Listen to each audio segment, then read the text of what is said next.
Hello दोस्तों, आज हम आपको भगवान श्री कृष्ण के बारे में कुछ अद्भुत फैक्ट बताते हैं। उससे पहले चैनल को सब्सक्राइब कर लीजिए। फैक्ट नंबर 1, कहा जाता है कि भगवान श्री कृष्ण की कुल 16,108 रानियां थी। वास्तव में उनकी सिर्फ 8 पटरानियां थी। उनका नाम रुक्मणी, जामवंती, सत्यभामा, कालिंदी, मित्रविंदा, सत्या, भद्रा और लक्ष्मणा था। बाकी सभी को उन्होंने पत्नी का दर्जा दिया था, क्योंकि भौमासुर ने उनका अपहरण कर लिया था।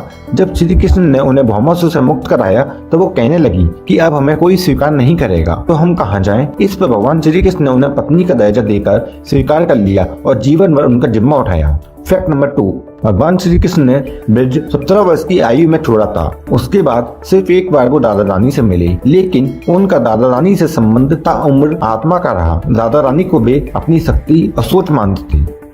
फैक्ट नंबर 3, भगवान श्री कृष्ण ही 64 कलाओं में निपुण बताए गए हैं। कहा जाता है कि उन्होंने ये 64 कलाएं गुरु संदीपनी से 64 दिनों में सीख ली थी। जब वे अपनी शिक्षा पूरी करके वापस लौट रहे थे, तब उन्होंने अपने गुरु संदीपनी से गुरु दक्षिणा के रूप में उनके मृत बेटों को वापस लौटाया था। फैक्ट नंबर 4, भगवान श्री कृष्ण के कुल 108 नाम हैं, जिनमें कान्हा, कन्हैया, गोविंद, गोपाल, घनश्याम, गिरधर, मोहन, बांके बिहारी, माधव, चक्रधर और देवकी नंदन प्रमुख हैं। फैक्ट नंबर 5, भगवान श्री कृष्ण से भागवत गीता सबसे पहले अर्जुन के अलावा हनुमान और संजय ने भी सुनी थी। हनुमान कुरुक्षेत्र के युद्ध के दौरान अर्जुन के रथ के सबसे ऊपर सवार थे।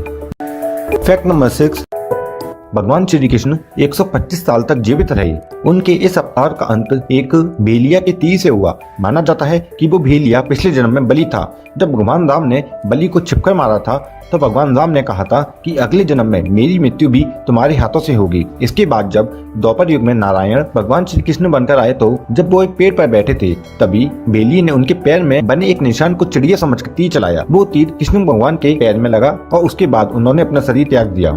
फैक्ट नंबर 7, माता देवकी की 7वीं संतान बलराम और 8वीं संतान भगवान श्री कृष्ण थे। कंस वध के बाद श्री कृष्ण ने माता देवकी की विनती पर अपने बाकी के 6 भाइयों, जिन्हें कंस ने मार दिया था, उनसे माता देवकी को मिलवाया था। इसके बाद उन्होंने उन भाइयों को मुक्ति दे दी थी। धन्यवाद दोस्तों।